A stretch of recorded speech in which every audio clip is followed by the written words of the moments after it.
नमस्कार. एबी मराठीमध्ये मी आपलं स्वागत करतोय. मी पंढरपुरातील एका परिवाराच्या सोबत आज छानशा गप्पा मारणार आहे आणि हा परिवार आहे ज्याला फिरण्याची आवड आहे, ज्यांच्या आजोबांनी आपल्या मुलाला 12वीत असताना एक वेगळं धाडस करून काश्मीरच्या ट्रिपवरती एकट्याला पाठवलं होतं आणि तेच बाळकडू घेत आपली मुलं लहान असताना अगदी 9 वर्षाच्या असल्यापासून मग तो एव्हरेजचा बेस कॅम्प असेल आणि आत्ता नुकतंच ही 2 माझ्या शेजारी बसलेला पार्थ आणि झिशान ही दोघं जण दुबई ट्रिप करून आलेले आहेत.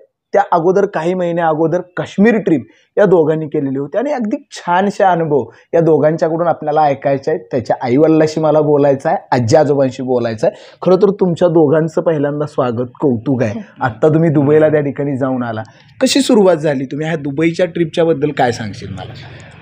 पहिलं आम्ही म्हणजे इथून पुण्याला गेलो आणि पुण्यातून आमची रात्री फ्लाईट होती 19 तारखेला आणि म्हणजे पहाटेची फ्लाईट होती. तिथं आम्ही अडीच वाजता पोचलो आणि काय म्हणजे जाताना पुण्यातून आम्हाला मेन प्रॉब्लेम येणार तर होताच, पण आलाच इमिग्रेशनला.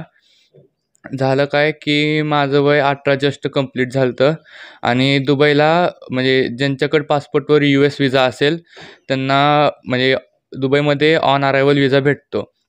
मग तिथे इमिग्रेशनमध्ये आम्ही ते साहेब बसलेले असतात इमिग्रेशनचे, त्यांना सांगितलं असं US विजा आहे आमच्याकडं आणि ऑन अरायवल दुबईमध्ये चालतो. मग अडचण काय आली, त्यांना वाटलं की आणि आम्ही तसे लहानच, त्यांना वाटलं की आम्ही काय घरातून पळून आलो घरातून पळून आलो का काय न सांगता आलो. मग असं त्यांना वाटलं. मग त्यांनी चेक केलं, खात्री केली. त्यांनी आमच्याकडनं US विजा बघितला, विजा आहे का नाही ते बघितला. मग त्यांना म्हणजे अजून विश्वास बसत नव्हता. मग त्यांनी पप्पांशी बोलले, पप्पांना फोन लावून दिला आम्ही. मग ते म्हटले मी म्हटलं पप्पांचं आमचं ट्रॅव्हल एजन्सी बिझनेस आहे आणि ते म्हटले व्हिजिटिंग कार्ड असेल ते पाठवा. परत अजून खात्रीसाठी आम्ही काश्मीरला जाऊन आलो होतो, त्याची पोस्ट जी लिहिलेली पप्पांनी ती पण पाठवली आणि त्यानंतर पप्पा त्यांच्याशी बोलले आणि त्यानंतर आम्हाला सोडलं. मग इमिग्रेशन झालं आणि अनुभव पण इमिग्रेशनचा भारी होता. पहिल्यांदा चालता थोडी भीती वाटली की सोडणार नाहीत, पण सोडलं त्यांनी आणि परत गेलो आम्ही. परत आम्ही पहाटे 2:30 वाजता पोचलो.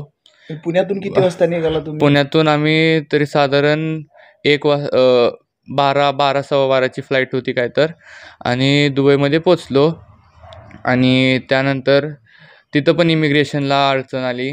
पहिलं काय झालं, इमिग्रेशनच्या काउंटरला गेलो आम्ही.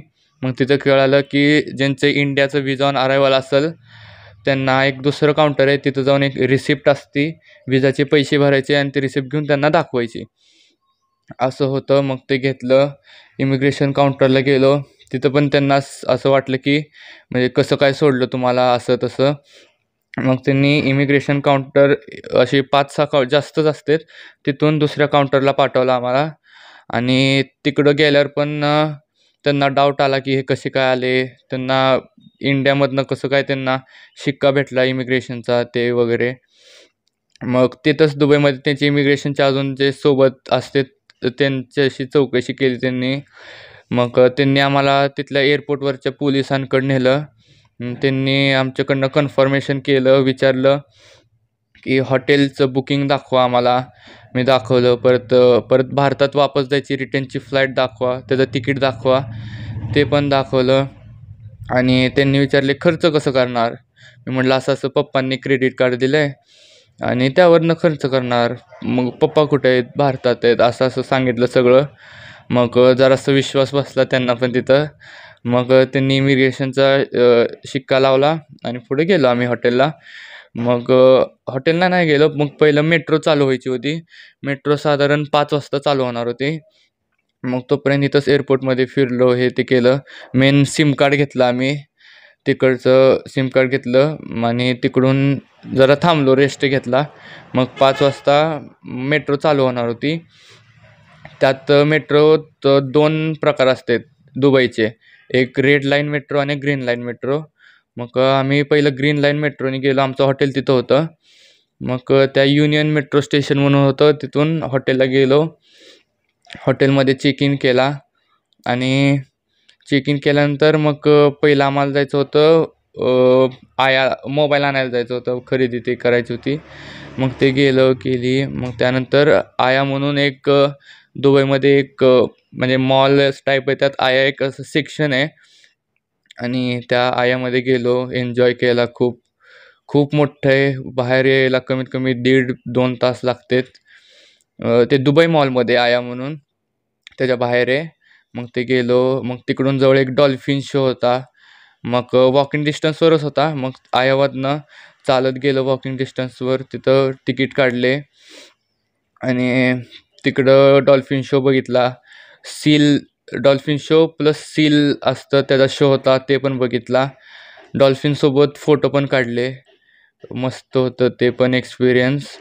आणि हे सगळं पोलिसांनी ज्यावेळेस तिथं दुबईमध्ये हां. अडवलं, तुम्हाला विचारलं त्यावेळेस मनात भीती नाही वाटली? परदेशात आलोय आता, इथं तर अडवलंय, कोणच नाही, इथं साधं गावात कुठं जायला पोरं घाबरते, तुम्ही तर परदेशात होता. नाही, भीती तर वाटणार, साहजिक होतं. भीती वाटली खूप. वाटलेलं की जर ह्यांनी इमिग्रेशन दिलं नाही तर परत भारतात पाठवणार आम्हाला. वाटलं तर नक्कीच होतं की आता भारतात जायची वापस तयारी तर ठेवायला लागणार. मग तसं तर झालं नाही. म्हणजे डोक्यात तर बसलेलं की सोडलं नाही तर भारतात वापस जायचंच आहे. पण तसं झालं नाही. मग त्यांना जरा पटवून सांगितलं, म्हणजे ते माझे कन्व्हिन्स पण झाले मी जे बोललो त्यांच्यानी. आणि भाषेची अडचण आली तुला तिथं नाही, दुबईला? भाषेची अडचण नाही. म्हणजे तिथं मेन जर हे त्यांची उर्दू ते जर नाही जमली तर मेन हिंदी तर चालतं तिथं आणि इंग्लिश. मग इंग्लिश तर जमत होतं आणि हिंदी पण बोललो. मग त्यांना इंग्लिशमध्ये विचारलं, ते सगळं झालं. त्यांना पूर्ण पटवून दिलं की आम्ही असं पळून नाही आलो, सगळं पुढचं बुकिंग आहे आमच्याकडं. म्हणजे आणि भारतात असो की दुबईला असो, दुबईला तुम्हाला असो, बघितल्या दोघांना तुम्ही दोघ घरातून पळून आलाय असं म्हणत हो, होते. सगळ्यांना वाटलं की तुम्ही तर पळून नाही ना आला, आणि आई-वडिलांनी कसं सोडलं. आणि मेन US व्हिसा जो असतो तो भेटायला म्हणजे रिजेक्शन रेट त्यांचे खूप जास्त असतात. पण आणि सगळ्या इमिग्रेशनवाले जे सर मॅडम होते त्यांचे एकच म्हणणं, तुमच्या दोघांना US व्हिसा भेटलाच कसं काय? एवढ्या लवकर भेटलाच कसं काय असं. मग त्यांना दाखवलं सगळं, व्हॅलिडिटी डेट होती. मग माझं सारखं चेक केलं की तू 18+ झालाय का? तर पासपोर्टवरची पण बर्थ डेट तर 2-3 वेळा चेक केली, 18 झालाय का? मग त्यांना पटलं, सगळं पटवून दिलं. आणि त्यांना म्हणजे सगळे हॉटेलची डिटेल्स दाखवले, पुढं बुक होते ते हॉटेल.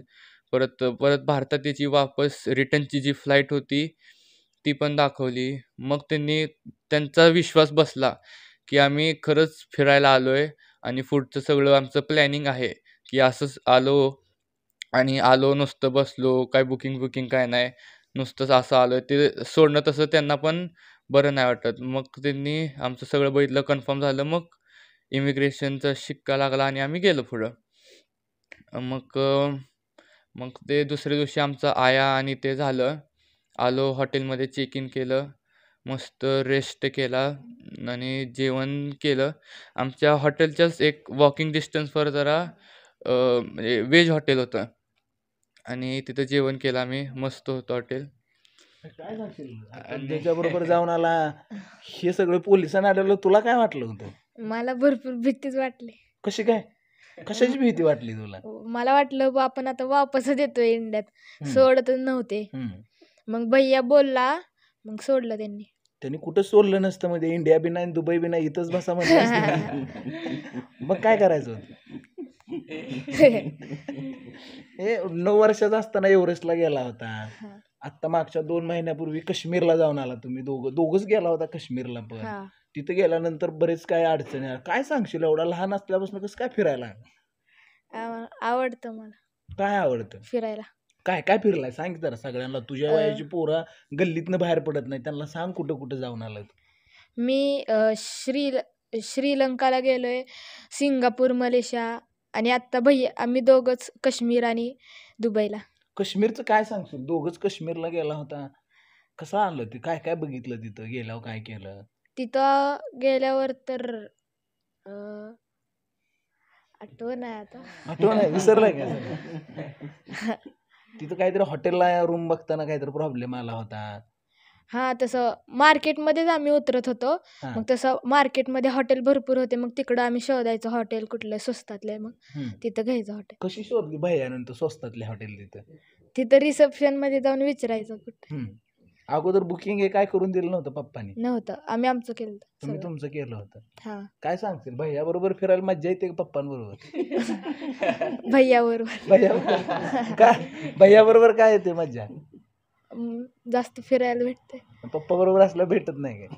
भेटतं. सगळ्यात आवडलं काय तुला? आता काश्मीरला गेला तू किंवा दुबईला गेला, हा. त्यातलं सगळ्यात तुला आवडलं काय गेल्यानंतर? काश्मीरला तर बर्फ ते भरपूर बघायला भेटला. आमच्या हॉटेलच्या बाहेरच एवढा मोठा मोठा बर्फ होता. आणि दुबईला तर काय मस्त. बर्फ होता म्हणजे जर पप्पा असते तर बर्फ खाऊ दिला नसता, खेळू दिलं हा. नसतं. भैया असल्यावर काय काय पण करता येत. काय पण करता. भीती नाही का वाटत तुला कशाची? नाही, जरा दुबईला फक्त जरा भीती वाटली. कशाची वाटली होती? असं एकटा आलोय बाहेर, कोण काय करेल भीती वाटत होती. बर. पण आलो वापस. वापस आला. हे काश्मीरवरनं आल्यावर पुन्हा तुमच्या शाळेत गेला असेल तू. हा. आल्यावर मित्र काय म्हणले तुला शाळेतले? काय नाही, एकटं कसं काय सोडलं म्हणले. आम्हाला तर घरचे बाहेर पण सोडत नाही, साधा रस्ता क्रॉस करायला सोडत नाही. तुम्हाला एवढं लांब कसं काय सोडलं म्हणले. मग त्यांना काय सांगितलं तू? काय नाही म्हणलं, सोडतेत माझे मम्मी पप्पा. बर.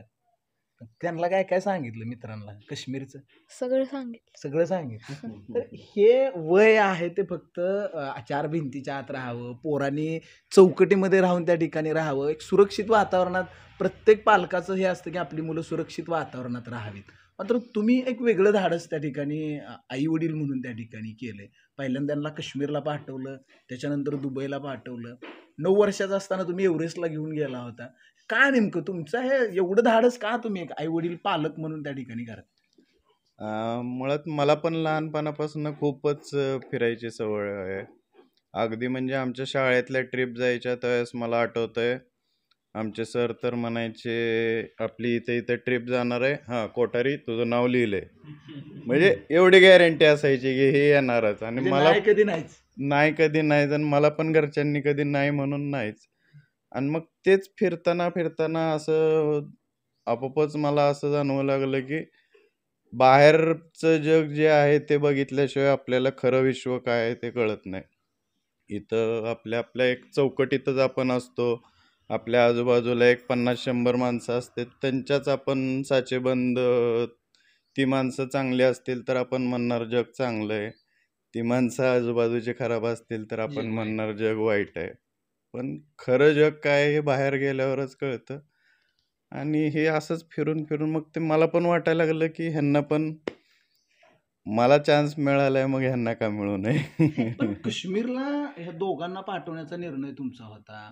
त्याच्यावरून बरंच काश्मीर तर तसं खूपच सेफ आहे. आता जो परवाचा इन्सिडेंट झाला त्याच्यानंतर आहे म्हणणं थोडंसं, काही जण ऑब्जेक्शन घेऊ शकतात आहे म्हणणं ह्या वाक्यावर. पण मी स्वतः 3 वेळा काश्मीरला जाऊन आलोय. 12वी माझी झाली होती त्यावेळेस आम्ही 4 मित्र आम्ही गेलो होतो काश्मीरला. असंच आम्ही इंडिपेंडंटच गेलो होतो. आणि टूर्स अँड ट्रॅव्हल्स माझ्या आहेत, गेल्या 4 वर्षात शेकडो टूर्स जाऊन आले आहेत. त्यामुळं काश्मीर तर सेफ आहेच आहे. मला चांगलं माहीत होतं की ते सेफ आहे, म्हणूनच मी एवढं मुलांना पाठवायचं डेअरिंग केलं. माझे तिथं कितीतरी गाडीवाले हॉटेलवाले कॉन्टॅक्ट आहेत, पण कुणाला मी सांगितलं नाही की हे आलेत म्हणून, आणि ह्यांना पण कोणाचा नंबर दिला नव्हता. पण शेवटी आता परवा जे झालं ते थोडंसं वाईटच झालं. पण त्याच्यानंतर सुद्धा परत टुरिझम तिथलं झालंय चालू. आणि मग आता काश्मीरमधनं ते तर त्यांनी ते व्यवस्थित केलं, सगळं केलं. आता पुढं काय, मग पुढं दुबई. कारण दुबई पण एक पूर्ण 100% सेफ सिटी आहे, जिथं लहान मुलं इंडिव्हिज्युअल म्हणजे बिगर आई वडिलाची गेली तर काही रिस्क नाही असं मला माहीत आहे. त्यामुळं दुबईचा पण निर्णय घेतला, आणि तो अपेक्षेपेक्षा चांगला पार पडला. आई म्हणून मुलांवरती खरं तर वडील धाडस करू शकतात. मात्र एवढी लहान असताना ही काश्मीरला जात होती किंवा आता दुबईला गेली, आई म्हणून मनात त्यावेळेस काय चालू होतं? आई म्हणून कधी त्यांना काय काळजीनं जाताना काय सांगितलं का? आई म्हणून त्यांना आनंदानं जावा तुम्ही म्हणून पाठवलं? माउंट एव्हरेस्टला जात होते त्यावेळेस म्हणजे जरा भीती वाटत होती, म्हणजे फार अवघड ट्रेकिंग वगैरे आहे. पण नंतर काही वाटलं नाही, म्हणजे काश्मीरला जाणार आहे, दुबईला जाणार आहेत, पण असं काही मनात भीती वाटली नाही. की म्हणजे मुलांना कसं पाठवायचं वगैरे. म्हणजे असं धाकधूक वगैरे म्हणजे कसलंच मनात काही नव्हतं. म्हणजे बिनधास्त तुम्ही जावा. जाताना काय सांगितलं, मोठ्याला काय सांगितलं होतं आणि ह्या बारक्याला काय सांगितलं दोघं होतं? एकमेकांना सांभाळा. भांडू नका आणि एकमेकांना सांभाळा. दोघांचाच एकमेकांसाठी आधार आहे तिथं. एवढंच. आणि तुम्ही दोघं खूप फिरलाय त्या ठिकाणी. मी बऱ्याच वेळा फेसबुकवरती तुमचं फिरणं त्या ठिकाणी बघितलंय, वाचलंय. ते फिरतानाच कधीतरी आपली पोरं सुद्धा अशीच इंडिपेंडंट होऊन फिरतील हे मनात वाटलं होतं कधी? हां, वाटलं होतं. म्हणजे आता आजकालच्या जगात म्हणजे मुलं आता शिक्षण घेतात वगैरे, बंधनात राहतात. मग मुलांनी पण असं मोकळेपणाने त्यांचं आयुष्य जगावं वगैरे एवढं. आलं ज्यावेळेस काश्मीरवरून आल्या कोण आलतं? बारका आलता जवळ का मोठा जवळ आला? नाही आम्ही म्हणजे ह्याचा 27 मार्चला वाढदिवस असतो. हा. मग आम्ही मुलांचं रिटर्न तिकीट काढलं होतं. मग आम्ही अचानकच मुंबईला गेलो आणायला मुलांना आणि ह्याचा वाढदिवस पण तिथंच करणार होतो. त्यांना सांगितलं नाही आम्ही येणार आहे म्हणून. मग आमचं रात्री आदल्या दिवशी ठरलं. घरात पण माहीत नव्हतं. ह्यांचा दुपारी फोन आला निघायचं आहे म्हणून दुसऱ्या दिवशी पहाटे लवकर निघालं. एअरपोर्टवर आम्ही साधारण 1-1.5 वाजता पोहोचलो. पण त्यांची फ्लाईट उशिरा आली. मग मुलांना पण सांगितलं नव्हतं. मग त्यांनी व्हिडिओ वगैरे काढला.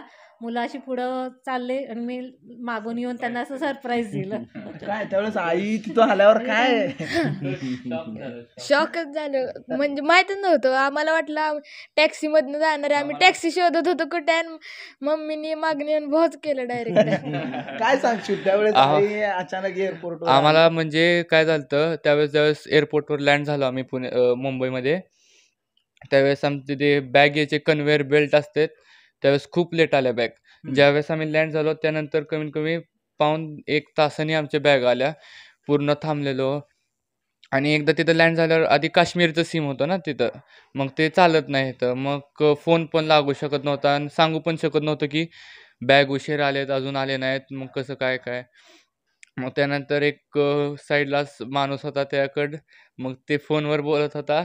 तिथं पिन नसती का सिम कार्ड ते दिसली त्याच्याकडनं घेतली. मग सिम कार्ड चेंज केलं. मग पप्पाला सांगितलं, फोन लावला, असं बॅग अजून आले नाहीत, खूप वेळ झाला थांबलोय. कधीच लँड झालतो आम्ही पण बॅग आले नाहीत, मग थांबलोय. मग पप्पा म्हटले लवकर उरका बाहेर, गाडी येऊन थांबली, ओरडायला लागलाय गाडीवाला. मग असं मग सिम कार्ड चालू झाल्यावर त्यानंतर 2-3 फोन आले, लवकर या लवकर या, गाडीवाला ओरडायला लागले मला, म्हणजे पप्पाला सारखे फोन यायला लागलेत. मग आम्ही पण बॅगा उचलल्या आणि थांबली गाडीवाली, तर मग कशाला उशीर करायचा, लवकर जायचं म्हणून पटदिशी गेलो. म्हणजे आलो एअरपोर्टमधनं बाहेर पळत पळत, दमलेलो होतो, चालत चालत गेलो. कमीत कमी 100-200 मीटर पुढे गेलो आणि गाडी शोधत बसलो आम्ही. असं गाडी बघितलं तोपर्यंत मग मम्मीने येऊन भाव केलं. असं शॉक झालं आम्हाला. वाटलंच नव्हतं की हे दोघं मागं येतील. म्हणजे येऊन बसलेले, कधीच सरप्राईज, मस्त सरप्राईज दिलता त्यावेळेस.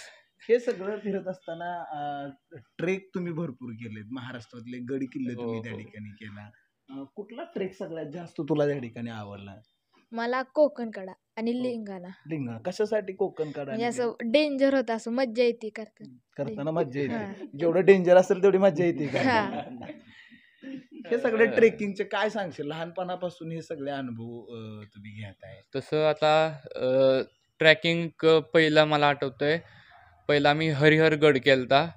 म्हणजे उंच आहे, पायऱ्या मोठमोठ्या पायऱ्या, ढांगा टाकून पायऱ्या आहेत आणि खूप पायऱ्या आहेत. वर जाऊन किल्ला छोटासाच आहे, म्हणजे असं जेल टाईप, तिथं कैद्यांना ठेवायचे, तो किल्ला आहे. तो पहिला ट्रॅक होता, एक्सपिरियन्स होता. आणि आम्ही ट्रॅक आमचे लॉकडाऊनमध्येच चालू झाले. मग आवड वाढत गेली गेली गेली गेली. मग खूप कोकण काळा केला, हरिश्चंद्रगड केले आणि बरेच केले. पण सगळ्यात भारी मला कोकणकड आवडला. कारण की हरिश्चंद्रगडवरनं जो एवढा अवघड नव्हता मेन पायवाटणी चढायला, पण जो रॅपलिंग करताना उतरायचं होतं, मस्त थ्रिलिंग होतं खूप.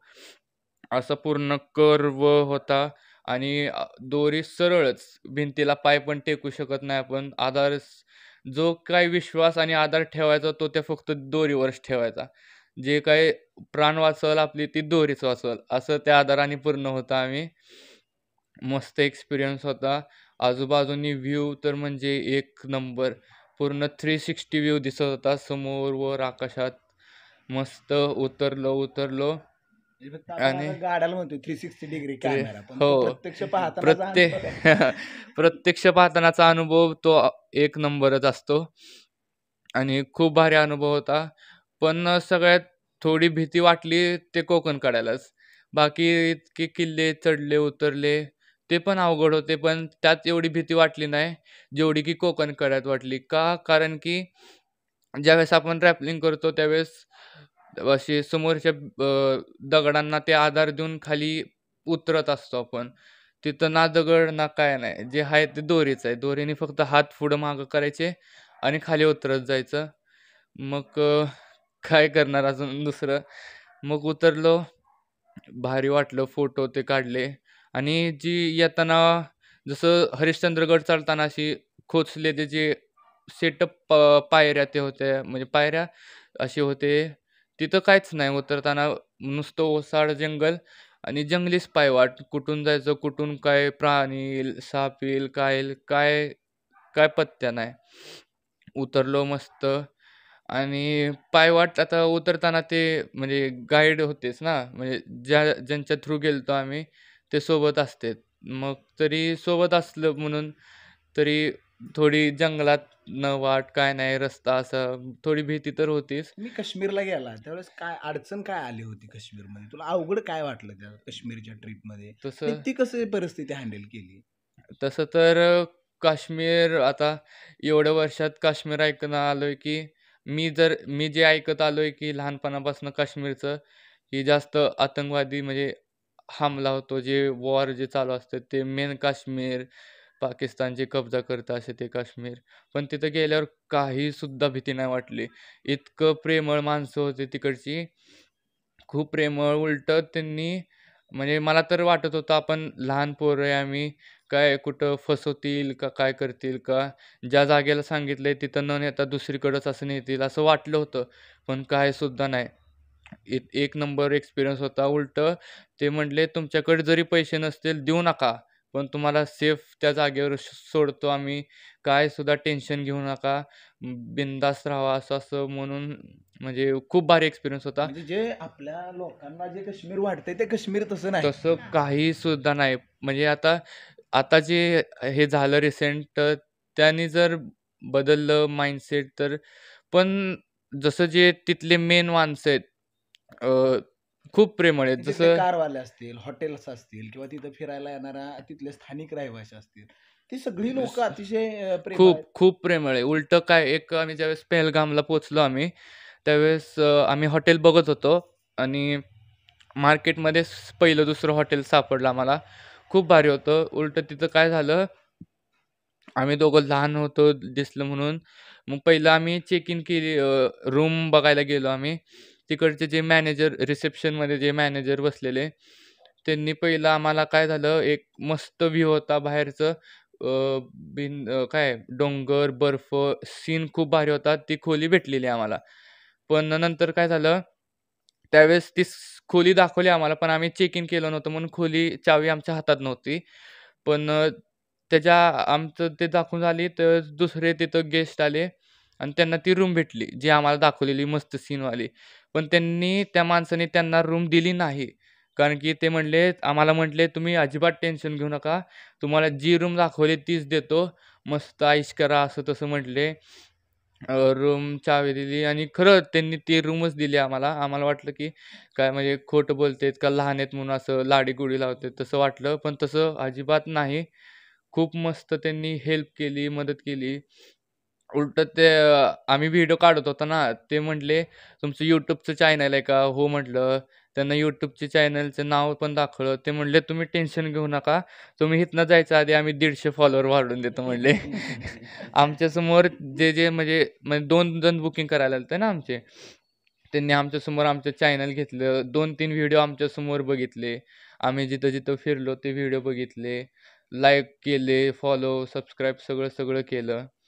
म्हणजे आणि ही एक जो भारतातला जो एक गोडवा आहे तो हो. तिथल्या लोकांमध्ये सुद्धा आहे. हो. काश्मीरमध्ये तुला काय वाटलं ते लोकांना भेटला, ही भैया बोलत होता, तू त्यावेळेस काय करायचा? मी काय काय नाही भैया बोलत होता, मी बघत होतो नुसतं. बघ ही ती व्ह्यू आली रूम भेटल्यानंतर काय मनात? मस्त रात्रीतनं मस्त बसायचं तिकडं कॉफी घेत नुसतं पेत व्ह्यू बघत बसायचा. कसला व्ह्यू होता? भारी होता. भारी होता. हा. पहलगामला तुम्ही जाऊन आला आणि आता पुन्हा दुर्दैवानं त्या पर्यटकांवरती हल्ला झाला. हा. त्यावेळेचं पहलगामानं टीव्हीवरती त्या बातम्या बघत असताना काय वाटत होतं तुला? मी बातम्या बघितल्या नाही. बघितलंच नाही हे सगळ्यात भारी ही भारी केलंय आपलं, बातम्याच बघितल्या नाही त्या. काय आपलं बघितलेलं चांगलं काश्मीर आहे तेवढंच डोक्यात. तुला काय आवडलं होतं?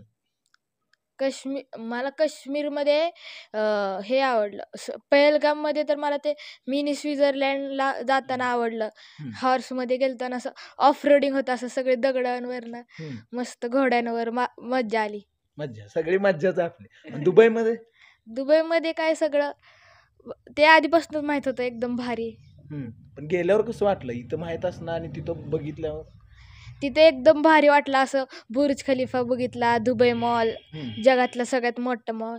संपतच नव्हतं, मला पाय दुखायला लागले. हो. म्हणजे इथं आपल्याला फक्त डीमार्टच माहित आहे एवढं. हा. तिथं गेल्यावर तिथं लय मोठं काय सांगशील? हे किती डीमार्ट बसतील त्या मॉलमध्ये? बसतील एक 50-60 50-60 बसतील. हे सगळं त्या ठिकाणी फिरताय पहिल्यापासून. खरं राजस्थानची तुमची टूर ती फेसबुकवर बऱ्याच लोकांनी त्या ठिकाणी फॉलो केली. त्याच्यानंतर अनेक ठिकाणी तुम्ही जाऊन आला. मात्र ही मुलं पाठवायचं धाडस, त्याच्यावरून काही गोष्टींना ट्रोलला तुम्हाला सामोरं जावं लागलं. ह्या सगळ्या गोष्टी होत असताना फिरण्याची आवड तुमची मात्र कधी संपली नाही? नाही नाही, नक्कीच नाही. आता थोडंसं कामाच्या व्यापामुळे ह्या 2 वर्षात उलटं फिरणं कमी झालंय. म्हणजे ते मला तर असं वाटायला लागलंय की हे के ट्रिप्समुळं जे मी लोकांना फिरवायला लागलोय आणि माझं फिरणं कमी झालंय त्या कामामुळं. मग ते आता माझी हौस ह्यांच्यात पूर्ण करायची चालू आहे. आता यावर्षी उन्हाळ्यात किती ट्रिप गेलेत? के ट्रिप्स बद्दल खरं तर ही फॅमिली पूर्ण आणि अनेकांच्या बाबतीमध्ये कोरोना आला, दुर्दैवानं अनेक व्यवसाय उद्योग बंद पडले. मात्र कोरोनानं अनेक संधी सुद्धा लोकांना त्या ठिकाणी त्यामध्ये, आणि ती कोरोनातली संधी तुम्ही मला वाटतंय ती फिरताना शोधली होती. कोरोनाच्या आधीच तसं एक ट्रिप चालू केलं होतं 2 वर्ष, आणि कोरोनामध्ये उलट खूप मोठा लॉस झाला. जे प्री बुक करून ठेवलेले असतात हॉटेल वगैरे, आम्ही प्री बुक करून ठेवतो, वर्षभराचे पैसे त्यांना ॲडव्हान्समध्ये देत असतो. ते खूप मोठे आकडे जे लॉसमध्ये गेले, काही कव्हर झाले, काही बुडीत गेले. पण नाही, त्याच्यानंतर परत कोरोना संपल्यावर जे ट्रॅव्हल इंडस्ट्रीला बूम मिळाला आणि आपले पण सर्व्हिस चांगली आहे, ज्याच्यामुळे काय पंढरपूरकरांना विशेषतः मला सांगायचं आहे की पंढरपूरकरांना काय सांगाल के ट्रिप्सच्या माध्यमातून? आत्ता नेमका तुमच्या कुठं ट्रिप चालू आहेत आणि फॅमिली म्हणून आपण जात असताना तुमचा अनुभव खूप मोठा आहे. कुठं फिरायला गेलं पाहिजे, तसे डेस्टिनेशन कोणते आहेत आणि ती आपल्या लोकांना परवडतील असे डेस्टिनेशन तुम्ही कशी प्लॅन करा? तसं आता जर परवडतील हा शब्द म्हणलं तर मी प्लॅन करतो. मी पूर्ण ब्लाइंड असतो. मी कधीच आजपर्यंत डेस्टिनेशन ठरवलं नाही. मला जिथलं विमानाचं तिकीट स्वस्त मिळेल तिथं मी जातो. आम्ही सिंगापूरला गेलो होतो, आमचं 2,500 रुपयात विमानाचं तिकीट होतं. साधं दिल्लीला जायचं म्हणलं तर 4-5 हजार लागते. म्हणजे असं की तुम्ही जर एक डेस्टिनेशन ठरवलं तर तुमचे पैसे जास्त जाणार. पैसे जर वाचवायचे असतील तर सगळ्यात मोठे पैसे वाचतात विमानात, आणि विमानाची तिकीटं स्वस्त कधी मिळते ते आपण ठरवल त्या डेस्टिनेशनला त्या तारखेला कधीच मिळत नाही. जिथं स्वस्त आहे तिथं तुमचे सगळं जग सुंदर आहे, सगळीकडं चांगले अनुभव आहेत, सगळीकडं चांगलं बघायला मिळतंय. प्रत्येक ठिकाणचा निसर्ग वेगळा आहे, लोक वेगळी आहेत.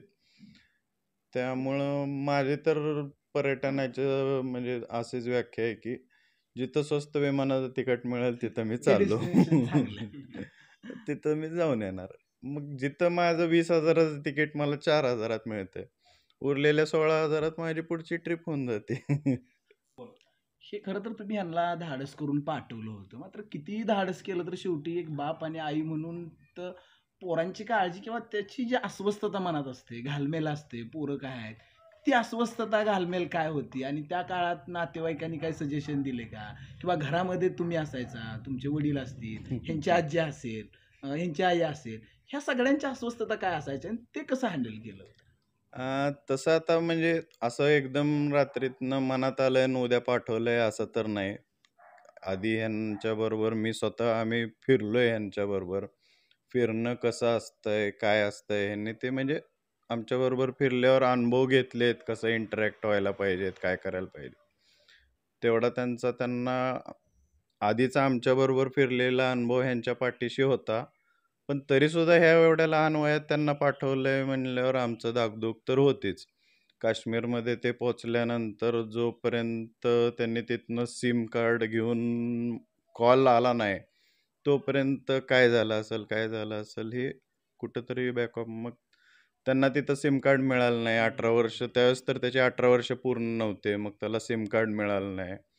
त्याने भरपूर प्रयत्न केले, हे केले. मग एकाला रिक्वेस्ट केल्यावर मग ते त्यानं सिम कार्ड मिळवून दिलं. ह्या सगळ्या ह्याच्यात त्यांनी तिथं पोचल्यानंतर जो एक 15 मिनिटात मला फोन यायला पाहिजे होता, तो मला फोन आला 1.5 तासानंतर. पण त्या 1.5 तासात नक्कीच तुम्ही म्हणताय तसं म्हणजे भीती तर होतीच. असं पोटात माझ्या पोटात गोळा येत होता की फ्लाईट तर लँड झाली. मी सारखं 10 मिनिटाला चेक करत होतो फ्लाईटचं काय अपडेट आहे. फ्लाईट तर लँड झाली आहे, सगळं झालं आहे, पण फोन काय येत नाही. तर नंतर फोन आल्यावर कळलं की ह्याची 18 पूर्ण नाहीत म्हणून ह्याला सिम कार्ड कोण देत नव्हतं. पण मिळवलं त्यांनी. आणि तसं मग एकदा आता पुढच्या गोष्टी पण फोनमुळं ह्याच्यामुळं थोड्याशा इझी झाल्या आहेत की त्यांना कुठं अडचण आली तर ते विचारत होते. आणि मुळातच यूट्यूबवर ह्याच्यावर त्याच्यावर त्यांनी भरपूर अभ्यास करून गेले होते की आपल्याला काय करायचंय, काय नाही करायचंय. आता म्हणजे साधी गोष्ट, एवढे माझ्या शेकडो टूर आत्तापर्यंत जाऊन आल्यात, पण मला आजपर्यंत हे माहीत नव्हतं की श्रीनगरवरनं पहलगामला डायरेक्ट पब्लिक ट्रान्सपोर्ट नाही आहे. जसं आपली एस टी गाड्या. प्रवास 2-2.5 तासाचाच आहे, पण डायरेक्ट नाही आहे. तिथून ह्यांना अनंतनागला जावं लागलं आणि अनंतनागवरनं पहलगामला जावं लागलं. म्हणजे तेवढ्या 2-2.5 तासात सुद्धा गाडी बदलावी लागते. पण ही मी 2-3 वेळा जाऊन आलोय, माझ्या एवढ्या शेकडो टूर जाऊन आल्यात, पण म्हणजे ती गोष्ट मला माहीत नव्हती जी ह्यांनी तिथं माहिती काढली आणि ते साध्य केलं. तुला आता पप्पांनी बोलताना सांगितलं की 18 पूर्ण नव्हते आणि तुला त्या ठिकाणी सिम त्या ठिकाणी मिळालेलं नव्हतं. काय होतं तो अनुभव, म्हणजे कसं मिळवलं? काय झालं, ज्यावेळेस आम्ही श्रीनगरमध्ये लँड झालो, मग पहिलं तर मेन काम होतं सिम कार्ड घ्यायचा. आणि मला माहीत होतं की 18 वर्ष तर कंप्लीट नाही आहेत. सिम कार्ड घेणं जरा म्हणजे अडचणीत येणार. मग तिथं सिम कार्डचं काउंटर शोधलं, सिम कार्ड घेतलं. मग ज्यावेळेस KYC करायची टाईम आली, मग तिकडं म्हणजे 2 सिम कार्डचे एक म्हणजे माणूस KYC करायला होतं. एक एअरटेलचं होतं आणि एक जिओ एअरटेल दोन्ही करायचं होतं. मग तिथं श्रीनगरमध्ये जरा स्पीड फास्ट नेटमध्ये चालणारा सिम कार्ड म्हणजे एअरटेल आहे. आणि मी घेतलेलं एअरटेलचं सिम कार्ड. मग पहिलं ते एअरटेलचं जो स्पेशल KYC करत होता त्याच्याकडे गेलो. मग त्यांनी फोटो ते काढले, जे काय KYCला प्रोसेस लागते ती केली.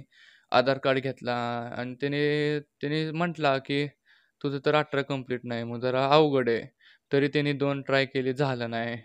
मग म्हटलं आता काय करू? आता आलोय तर आम्ही दोघंच, काय करू? फोन तर लावायचा आहे घरी. मग ते दुसरं जिओ आणि एअरटेलचं KYC करणारा होता माणूस. त्याने असं बिनधास्त म्हटला, म्हणजे हिंदीमध्ये म्हटला, तुम टेन्शन मत लो, मैं हूं ना, मैं करके दूंगा. असं म्हटलं. मग जरासं मनाला तरी शांती भेटली, तर काय तर होईल काय तर होईल म्हणून शांती भेटली. आणि मग त्याच्या हातातलं जे 2-3 माणसं होते ते केली. मग आमचा नंबर आला. मग त्यांनी केलं, फोटो काढले आणि त्याच्या म्हणजे त्यांनी म्हणजे माझ्या नंबरवर करायचं आहे तर माझं आधार कार्ड द्यावं लागेल. त्यांनी त्याच्या आधार कार्डवर आम्हाला करून दिलं सिम कार्ड. लिटरली असं KYCवाले कुठले पण सिम कार्डवाले करून देत नाहीत, की स्वतःचं आधार कार्ड देऊन दुसऱ्याला नंबर देणे. हे म्हणजे आत्तापर्यंत तर कुठंच मला तर वाटते होत नाही, केलं पण नाही. पण आम्हाला त्यांनी करून दिलं. का माहीत, म्हणजे आमचं लक आणि आम्ही लहान त्यात. त्यांनी त्यांचं आधार कार्ड दिलं. त्यांच्या आधार कार्डच्या फोटोने त्यांचं सिम कार्ड काढून दिलं. म्हणजे इतकं भारी, म्हणजे चांगली माणसं भेटली आम्हाला.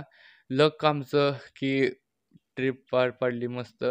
आणि अजून एक, ज्यावेळेस शेवटच्या लास्ट सेकंड दिवशी आम्ही सोनमर्गला पोचलो, तसं ईशाननी सांगितलं, आमच्या हॉटेलच्या पुढंच एक 10 फुटाचं असं हायटेड बर्फ होते.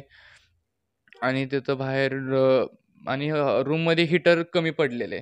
मग त्यांना रिक्वेस्ट केली, काय असं सांगितलं त्यांना, की रूममध्ये हीटर नाही, काय नाही. मग जे तिथले मॅनेजरला सांगितलं आम्ही हॉटेलच्या. मग त्यांनी म्हणजे जे काम करणारे असते त्यांना सांगितलं असं-असं नाही. मग ते चेक करायला आले. तो लिटरली मॅनेजरसुद्धा नाही, जो हॉटेलमध्ये काम करणारा माणूस असतो, त्यांनी आम्हाला त्याच्या रूममधला हीटर आणून दिला. म्हणजे काय म्हणजे माणूस इतके भारी भेटले आम्हाला सगळीकडं.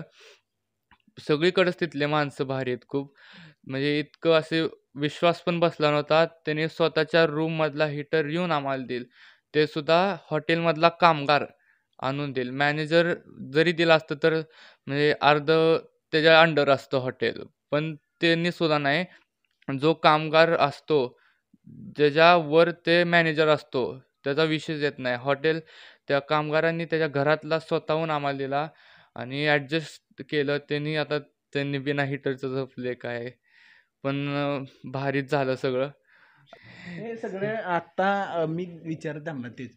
घरात असताना अगदी बिनधास्त आई म्हणून सगळं. मग ही हो. 4 दिवस टूरला जाते. त्यावेळेस आई म्हणून इथं मन असतं, अर्ध पोरांकडे असतं आणि त्यावेळची मनातली आईच्या घालमेल काय असते? म्हणजे थोडंसं भीतीच वाटते, कारण का पोरांना वेळेवर खायला मिळते का? किंवा प्रत्येक ठिकाणी सोय होईल की नाही?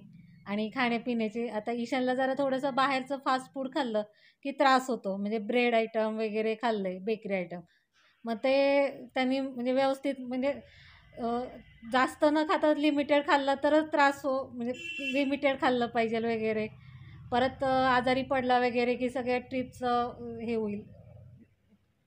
आणि सपोर्टिंगला हे असतातच, काही म्हणजे अडचण आली वगैरे तरी हे रात्रभर म्हणजे काम करतच होते. म्हणजे पोरांच्या बाबतीत किंवा कोणी ट्रिपला वगैरे जाऊ दे इतरही. म्हणजे काय अडचण आली तर लगेचच ते इथल्या इथं बसून सगळं मॅनेज करते. त्यामुळे असं भीती वाटली नाही. काय आता पुढं हे सगळं आता काश्मीर झालंय, दुबई झाले. आता काय प्लॅन आहे? परत कुठं जायचंय? आता पुढच्या सुट्टीत बघायचं शाळा अजून काही ठरलं नाही का? आता शाळा आता शाळा बघायची. हा. कितवीला आहे आता? 8ला 8ला आहे. आता 9ला जाणार आहे. नाही 8ला गेलो. 8ला गेलाय हा. आता. आता आता काय ठरवलं नाही का? आता पुढच्या सुट्टीत ठरवायचं. दुबईवर नाही आता दोघांचं काय ठरलं नाही का? मम्मी पप्पाला न सांगता आपण आमचं तर दुबईवर नाही आणि ठरलेलं दुबईलाच राहायचं. दुबईला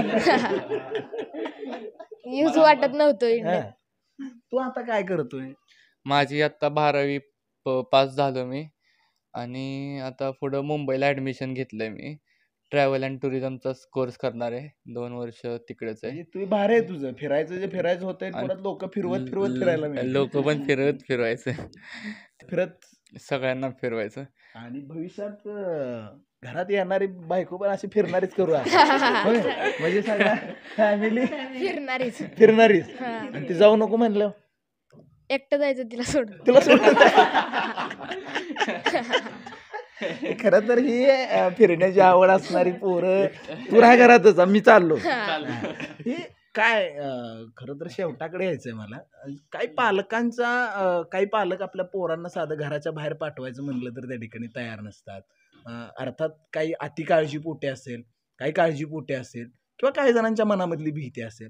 काय जी पालकं आहेत त्या पालकांना काय सांगाल? पोरांना 4 भिंतीच्या बाहेरचं जग तर पाहायचं आहे, मात्र ते पाहत असताना पालकांना तुम्ही काय सांगाल? फिरायला बाहेर पाठवणं एवढ्याच विषयाबद्दल जर बोलायचं म्हणलं तर फिरण्याचा अनुभव माझ्याकडं आहे आणि माझी स्वतःची टूर्स अँड ट्रॅव्हल्स असल्यामुळं माझा सगळीकडं सेटअप पण आहे. त्यामुळं थोडंसं धाडसाचं लेवल माझ्याकडं ऑब्वियसली जास्त आहे इतर पालकांपेक्षा. त्यामुळं प्रत्येक पालक असं एवढ्या लहान वयात पाठवलं असं तेवढी अपेक्षा करणं पण योग्य राहणार नाही. पण मुलांना कुठंतरी पंख द्यायलाच पाहिजेत. त्यांना स्वतःच्या मग भले करिअर कुठलंही असू देत, पण घराबाहेर पडल्याशिवाय तुमच्या साचेबंद एक 50-100 माणसाच्या जगातनं बाहेर पडल्याशिवाय त्यांना कळत नाही की बाहेरचं जग काय आहे, काय नाही, कसं वागायला पाहिजे, व्यवहार कसं पाहिजे. आणि ते व्यवहार ज्ञानच पुढं आयुष्यात उपयोगी पडतं. आणि त्यासाठी बाहेर तर पडायलाच पाहिजेत.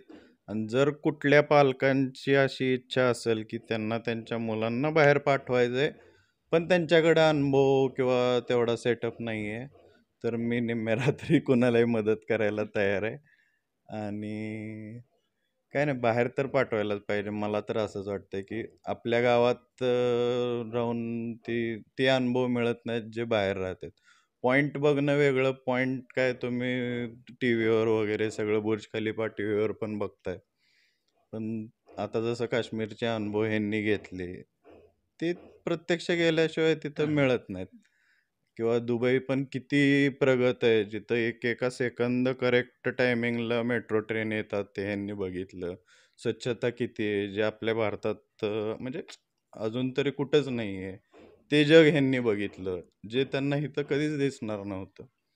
मग आता ह्यांच्यात आपोआपच न सांगता सुद्धा तो एक गुण येतो, की स्वच्छता आपण ठेवली पाहिजे, रस्त्यावर कचरा न टाकला पाहिजे. का तर ह्यांनी ते बघून आलेत. ते नुसतं फोटोमध्ये वगैरे बघितलं असतं तर तो गुण ऑब्विसली येणार नाही. त्यामुळं सगळ्या पालकांना मी सांगेन, दुबईच नाही, काश्मीरच नाही, पण कुठं ना कुठं तरी त्यांना मुलांना पाठवत जावा. थोडं तर पाहुण्यारावळ्याकडे एसटीने पाठवा, तरी सुद्धा फरक नक्कीच पडेल आणि तुम्हाला फरक जाणवल, की मुलांचा कॉन्फिडन्स लेवल किती वाढलाय. खरं तर हे खरं शिक्षण आहे.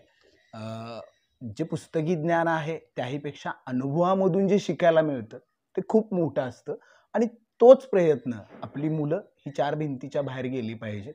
त्यांच्या पंखांना बळ आपण देत राहूया आणि आपल्याकडे असलेला जो अनुभव आहे, जे धाडस आहे, त्या धाडसाच्या बळावरती ही पोरं निश्चितपणानं एका वेगळ्या जगामध्ये जाऊन स्वाच्छंद भरारी मारतील आणि पुन्हा आपलं करिअर करायला जे आहे ते नव्या उत्साहानं जे आहे ते नव्या उत्साहानं त्या ठिकाणी लागतील आणि हाच एक दृष्टिकोन ठेवून खरं तर फिरण्याची आवड असणाऱ्या एका पालकानं ते धाडस केलं आणि इतर पालकांना सुद्धा त्यांनी आव्हान केलं, आपली पोरं घराच्या बाहेर पाठवा. कुणाला जर बाहेर ट्रिपसाठी कुणाला पाठवायचं असेल तर अर्ध्या रात्री के ट्रिप्स असेल किंवा कल्पक कोठारे असतील, हे कधीही त्या मुलांचे पालक म्हणून त्या पोरांना सुद्धा बाहेर पाठवायला त्या ठिकाणी तयार आहेत. दुबई झालंय, काश्मीर झालं, पुढच्या उन्हाळ्यात नेमकं कुठं जायचं आहे आणि आल्यानंतर पुन्हा छानसे अनुभव जे आहेत ते अनुभव त्या ठिकाणी आणि नक्की लग्न झाल्यानंतर फिराय घेऊन जातोय का घरी घेऊन जातोय ते सुद्धा आपण त्या ठिकाणी नक्की बघायचं. तर असंच त्या ठिकाणी वेगवेगळ्या टूर्स, ट्रॅव्हल्स, के ट्रिप्स आणि पंढरपूरकर म्हणून या पोरांनी केलेलं धाडस खूप मोठं आहे. कदाचित मगाशी बोलताना त्यांनी सांगितला वर्ल्ड रेकॉर्ड याच्या नावावरती राहिला असता. वयाच्या 9व्या वर्षी एव्हरेजचा बेस कॅम्प त्या ठिकाणी तो सर करून त्या ठिकाणी आलेला होता. रेकॉर्डपेक्षा आनंद मिळाला, रेकॉर्ड होत राहतील आणि हाच आनंद फिरण्याचा स्वाच्छंद्यपणाने त्या ठिकाणी आपण कुटुंबाच्या सोबत त्या ठिकाणी घेऊ राहूया. हाच संदेश या कोठारी फॅमिलीच्या माध्यमातून मी आपल्याला देतोय.